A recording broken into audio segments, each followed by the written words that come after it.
nama saya Novi Baturama, mahasiswi dari STKIP Bina Mutiara kelas 1A jurusan PGSD. Di video kali ini saya akan menjawab pertanyaan-pertanyaan dari Bapak Raka Renaldi selaku dosen pengampu dari mata kuliah Pendidikan Sosial dan Budaya. Langsung saja untuk pertanyaan pertama. Apa arti manusia menurut Anda dipandang dari sudut pandang sosial dan budaya? Menurut saya, manusia dipandang dari sudut pandang sosial dan budaya adalah manusia merupakan makhluk sosial yang tidak dapat hidup sendiri. Contohnya dalam proses belajar mengajar, membutuhkan pelajar dan pengajar. Keduanya saling membutuhkan, tidak akan terjadi suatu proses pendidikan jika tidak ada salah satunya. Hal ini mengartikan bahwa keduanya saling berhubungan. Dan contoh yang kedua yaitu proses jual beli. Keduanya juga saling membutuhkan dan saling berhubungan. Tidak akan terjadi proses jual beli jika tidak ada salah satunya.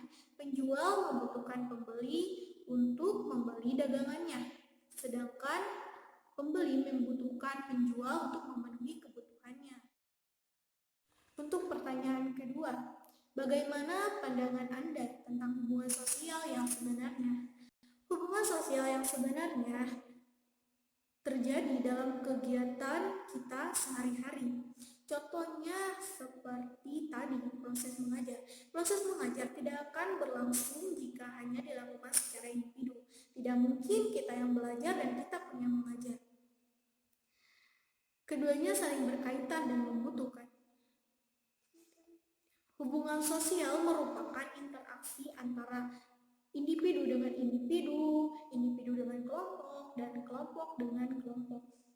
Contohnya hubungan sosial antar individu seperti proses jual beli. Dan yang kedua, contoh dari hubungan sosial individu dengan kelompok yaitu seperti tadi proses mengajar. Yang dimaksud kelompok di sini adalah para siswa ataupun mahasiswa, dan yang dimaksud individu adalah dosen ataupun guru. Yang ketiga, hubungan sosial antar kelompok. Contohnya seperti kegiatan ekspor dan impor. Negara merupakan sebuah kelompok, maka dari itu kegiatan ekspor dan impor merupakan hubungan sosial antar kelompok. Dan untuk pertanyaan yang ketiga yaitu bagaimana seharusnya kebudayaan dulu disikapi dalam peradaban masyarakat kini? Di zaman modern ini, kebudayaan dulu seringkali kita lupakan.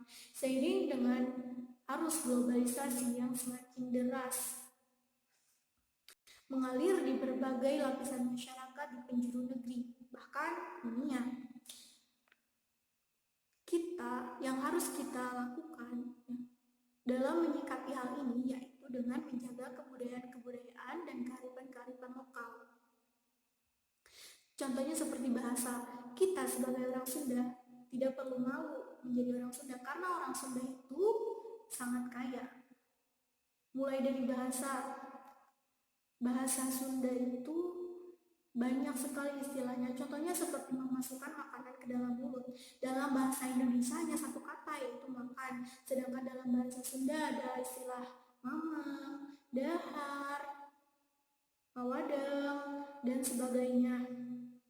Dan selanjutnya kita harus menjaga tradisi. Contohnya seperti mengucapkan kata punten ketika akan lewat. Untuk pertanyaan keempat yaitu, menurut Anda, apakah hubungan sosial dan kebudayaan sudah berlangsung baik di dalam lingkungan sekolah di Indonesia? Menurut saya hal ini sudah terjadi.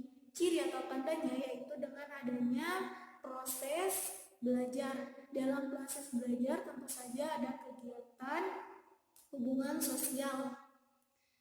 Selain dalam proses belajar juga ada diskusi, ada Q&A atau tanya jawab dan lain-lain.